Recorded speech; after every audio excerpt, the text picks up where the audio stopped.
আমরা আজকে যে অনুষ্ঠানে একত্রিত হয়েছি এটা সিরত সম্মেলন। নবীজির জীবনের দুইটি দিক, একটি হচ্ছে সুরত আর একটি হচ্ছে সিরত। সিরত অনুকরণীয় আর সুরত প্রশংসনীয়। এ সুরত ধারণ করার ক্ষমতা কোনো মানুষের নেই। শামাইলে তিরমিজির হাদিসগুলো যখন পড়তাম, হৃদয়ের আয়নায় একটা মূর্তি দাঁড় করিয়ে নিতাম, একটা অবয়ব দাঁড় করিয়ে নিতাম, একটা আকৃতি মনে মনে কল্পনায় ভাসিয়ে নিতাম। চাইতাম আমিও যদি এমন হতে পারতাম, কিন্তু যা হবার নয়।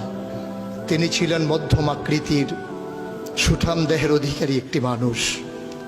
তার চুলগুলো ছিল ঘাড় পর্যন্ত প্রলম্বিত, হালকা হালকা কোঁকড়ানো।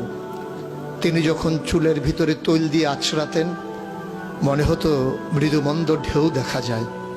তার কপাল ছিল